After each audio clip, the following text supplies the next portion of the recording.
Hello guys, आप सभी का स्वागत है लाइव शिक्षक ट्यूब में। दोस्तों, आज के वीडियो में हमने करंट अफेयर्स के 20 क्वेश्चन इंक्लूड किए हैं, जो कि अगर आपका एग्जाम मार्च 2018 के बाद होने वाला है तो ये वीडियो आपके लिए काफ़ी उपयोगी साबित हो सकता है। दोस्तों, मार्च 2018 से पीछे के साल में अगर एक साल की बात करें तो बहुत से टॉपिक्स जो ट्रेंडिंग रह चुके हैं इनको हमने इंक्लूड किए हैं। दोस्तों, अगर मैं बात करूं कि करंट अफेयर्स में कौन कौन से मोस्ट इंपॉर्टेंट टॉपिक है तो वो है जो पीएनबी घोटाला हुआ था, अभी जो नेशनल टेस्ट एजेंसी शुरू की गई है गवर्नमेंट के द्वारा, LTCG, GST bill, e way bill, Stephen Hawking जिनकी मृत्यु हो गई थी, जो भौतिकी के बहुत बड़े वैज्ञानिक थे, नेशनल पॉलिटिक्स जो संसार की राजनीति है जिनमें मतलब फेरबदल हुई है, कोई राष्ट्रपति बना है, कोई प्रधानमंत्री बना है। उसके बाद अपन बात करें इंडियन पॉलिटिक्स की, जो मतलब अपने भारत में पॉलिटिक्स में मतलब राजनीति के अंदर किन किन की फेरबदल हुई है, 3 तलाक जैसे मुद्दे और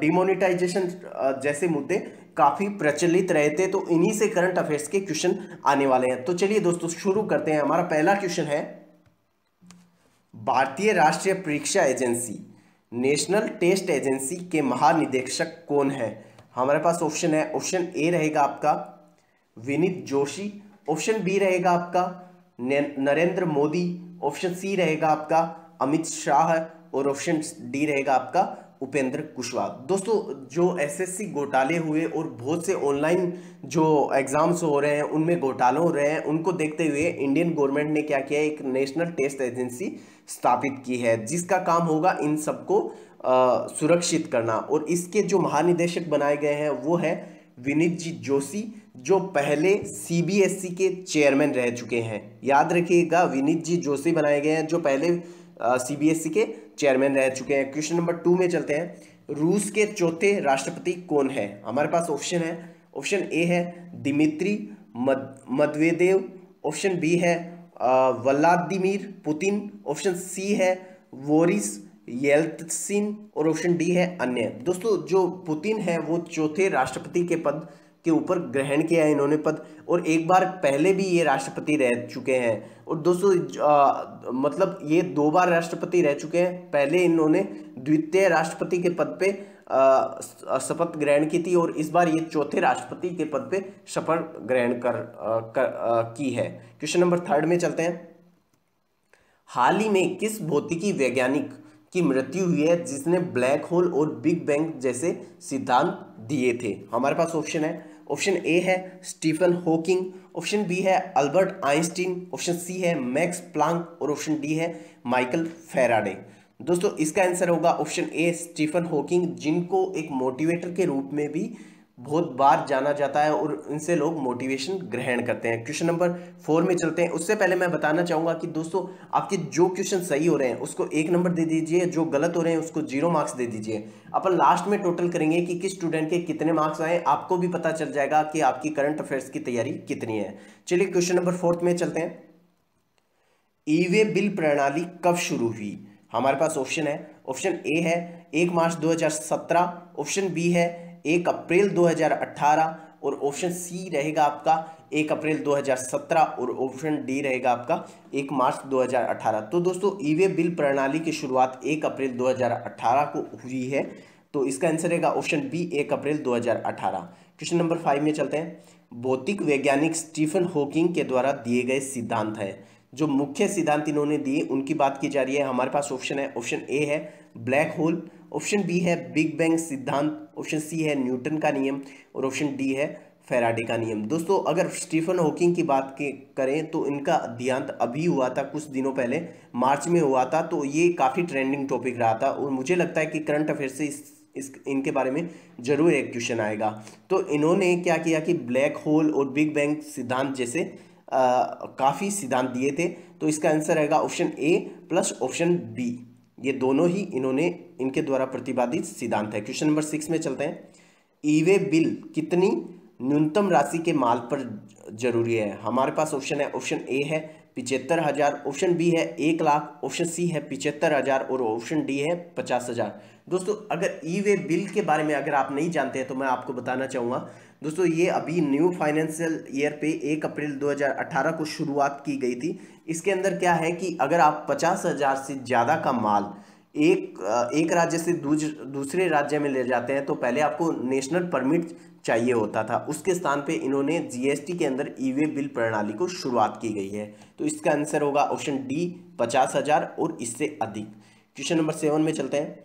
इनमें से वह कौन सा राज्य है जिसमें ई वे प्रणाली की शुरुआत 1 अप्रैल 2018 से नहीं हुई है?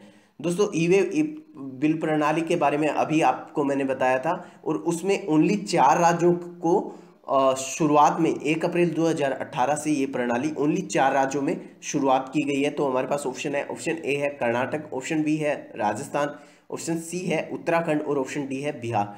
दोस्तों बिहार में अभी ये प्रणाली शुरू नहीं हुई है, और ये प्रणाली अभी तक कर्नाटक, राजस्थान, उत्तराखंड और केरल के इन चारों राज्यों में टेस्ट के रूप में शुरुआत की गई है। क्वेश्चन नंबर 8 में चलते हैं। हाल ही में भारतीय क्रिकेट टीम के किस खिलाड़ी को पद्म भूषण पुरस्कार से नवाजा गया है? दोस्तों 1 अप्रैल 2018 को ही अपने प्रधानमंत्री नरेंद्र मोदी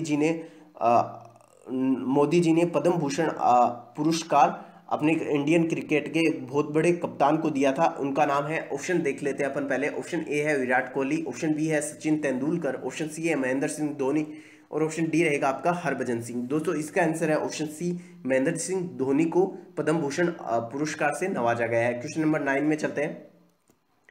LTCG टैक्स जो 1 अप्रैल 2018 को लागू हुआ, उसकी फुल फॉर्म क्या है? हमारे पास ऑप्शन है, ऑप्शन ए है long term capital gain, option B है long term cost gain, option C है लॉन्ग टोटल कैपिटल गेन और ऑप्शन डी रहेगा लॉन्ग टैक्स कैपिटल गेन। तो दोस्तों इसकी LTCG जो गवर्नमेंट ने अभी लागू किया है, उसकी फुल फॉर्म की बात करें तो इसका मतलब है long term capital gain. Question number 10 में चलते हैं।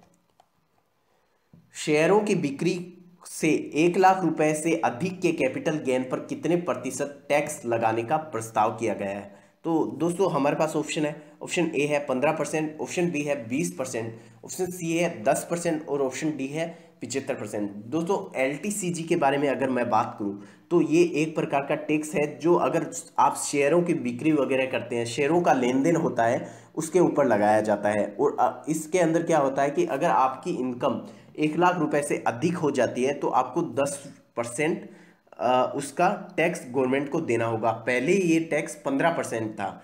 तो इसका आंसर रहेगा ऑप्शन सी 10%। याद रखिएगा, इसी टाइप के करंट अफेयर्स से क्वेश्चन पूछे जाते हैं। क्वेश्चन नंबर 11 में चलते हैं। सर्वप्रथम जीएसटी बिल का प्रारूप तैयार करने वाली समिति के अध्यक्ष थे। दोस्तों जीएसटी काफ़ी ट्रेंडिंग टॉपिक रह चुका है 2017 का और 2018 को, तो इससे क्वेश्चन आना संभवतः तय है। तो हमारे पास ऑप्शन है, ऑप्शन ए है विजय केलकर, ऑप्शन बी है असीम दास गुप्ता, ऑप्शन सी रहेगा आपका नरेंद्र मोदी और ऑप्शन डी रहेगा आपका अरुण जेटली। तो दोस्तों इसका आंसर है ऑप्शन बी असीम दास गुप्ता। क्वेश्चन नंबर 12 में चलते हैं। प्रधानमंत्री मुद्रा योजना की शुरुआत किसने और कहाँ की? हमारे पास ऑप्शन है, ऑप्शन ए है नरेंद्र मोदी जी ने नई दिल्ली में, ऑप्शन बी है मनमोहन सिंह जी ने नई दिल्ली में और ऑप्शन सी रहेगा आपका नरेंद्र मोदी जी ने गुजरात में और ऑप्शन डी है मनमोहन सिंह जी ने पंजाब में। दोस्तों प्रधानमंत्री मुद्रा योजना के बारे में आप जरूर जान चुके होंगे, तो इसका आंसर है ऑप्शन ए नरेंद्र मोदी जी ने इसकी शुरुआत की थी और वो ये शुरुआत नई दिल्ली से हुई थी।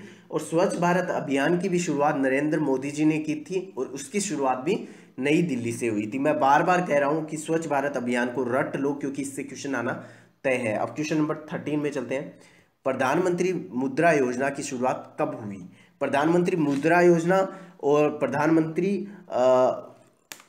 स्वच्छ भारत अभियान योजना, इनके बारे में जरूर क्वेश्चन आता है। और एक और बात बता दूं कि प्रधानमंत्री आवास योजना, इन तीनों टॉपिक्स को कवर कर लीजिएगा अगर आप रेलवे ग्रुप डी की तैयारी कर रहे हैं। तो हमारे पास ऑप्शन है, ऑप्शन ए 8 अप्रैल 2017 को शुरुआत हुई थी, या ऑप्शन बी है 8 अप्रैल 2015, ऑप्शन सी है 8 अप्रैल 2016, ऑप्शन डी रहेगा आपका 8 अप्रैल 2014। दोस्तों प्रधानमंत्री मुद्रा योजना की शुरुआत 8 अप्रैल 2015 को हुई थी। क्वेश्चन नंबर 14 में चलते हैं।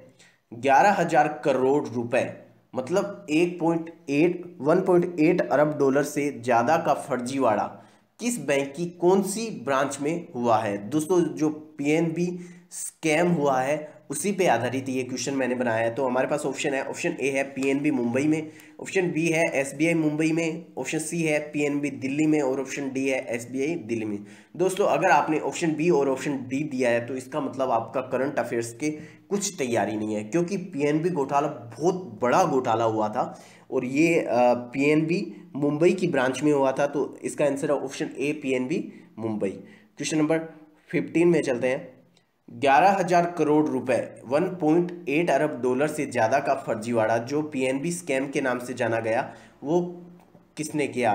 तो हमारे पास ऑप्शन है, ऑप्शन ए है विजय माल्या, ऑप्शन बी है नीरव मोदी, ऑप्शन सी है अभिनव मोदी और ऑप्शन डी है नीरव माल्या। तो दोस्तों इसका जो फर्जीवाड़े का मुख्य उम्मीदवार था वो था नीरव मोदी। तो इसका आंसर रहेगा option 2, option B Nirav Modi. Question number 16 में चलते हैं।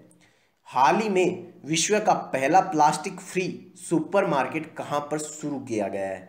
हमारे पास ऑप्शन है, ऑप्शन ए है एम्स्टर्डम, ऑप्शन बी है नई दिल्ली और ऑप्शन सी रहेगा संघाई और ऑप्शन डी रहेगा आबू धाबी। दोस्तों जो एम्स्टर्डम है उसमें वर्ल्ड का सबसे पहला फर्स्ट प्लास्टिक फ्री सुपरमार्केट शुरू किया गया है। तो इसका आंसर है ऑप्शन ए एम्स्टर्डम। क्वेश्चन नंबर 17 में चलते हैं। मुस्लिम समुदाय में प्रचलित 3 तलाक प्रथा को अपराध घोषित करने वाले विधेयक को मंजूरी कब मिली?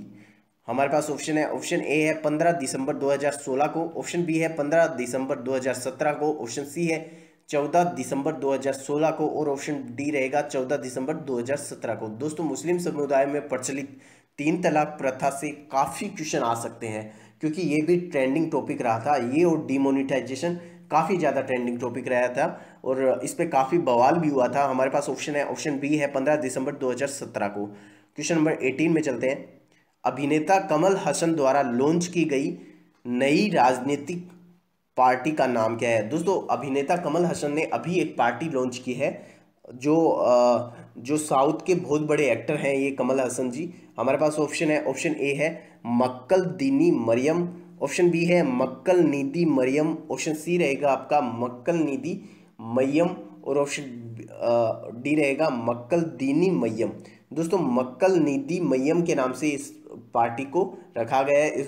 इसका आंसर होगा ऑप्शन सी मक्कल नीदी मय्यम। ये क्वेश्चन इस टाइप का है कि ये नाम है हमें याद नहीं रह पाता, तो इसलिए इसका नाम कंठस्थ याद कर लीजिएगा, रट लीजिएगा। क्वेश्चन नंबर 19 में चलते हैं। वैश्विक भ्रष्टाचार धारणा सूचकांक सूची में भारत को स्थान दिया गया है। हमारे पास ऑप्शन है, ऑप्शन ए है 71वां, ऑप्शन बी है 81वां, ऑप्शन सी है 61वां और ऑप्शन डी है 51वां। तो दोस्तों इसके आंसर है ऑप्शन बी 81वां।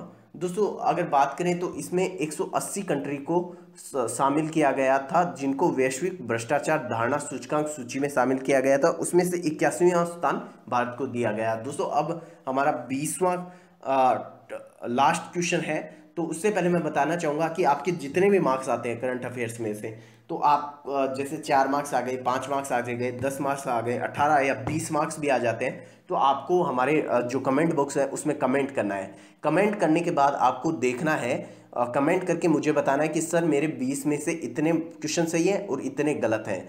तो दोस्तों आप बाकी के स्टूडेंट के मार्क्स देखोगे कमेंट में, तो आपको पता चल जाएगा कि आपकी कितनी तैयारी है करंट अफेयर्स की और बाकी के स्टूडेंट की कितनी तैयारी है। अब चलते हैं क्वेश्चन नंबर 20 में।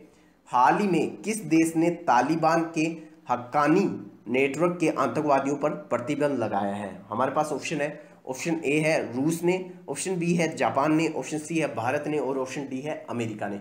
दोस्तों अमेरिका ने तालिबान के हक्कानी नेटवर्क के आतंकवादियों पर प्रतिबंध लगा दिया है, तो हमारा आंसर रहेगा ऑप्शन डी अमेरिका। दोस्तों अभी आपको क्या करना है कि जो आपके मार्क्स आए हैं उनको कमेंट सेक्शन में जाके मेरे को बताना है और मेरे को ये भी बताना है कि आपको ये वीडियो कैसा लगा। दोस्तों ज़्यादा से ज़्यादा इस वीडियो को लाइक करें और अपने दोस्तों को शेयर करना ना भूलें। उसके साथ मैं बताना चाहूँगा, अगर आप करंट अफेयर्स की तैयारी कर रहे हैं तो आपको जो प्रतियोगिता दर्पण जैसी बुक्स आ रही हैं करंट अफेयर्स की, उसके साथ आपको क्या करना है कि फेसबुक पे मैंने एक पेज बनाया है लाइव शिक्षा ट्यूब के नाम से, जो मेरे चैनल का नाम है।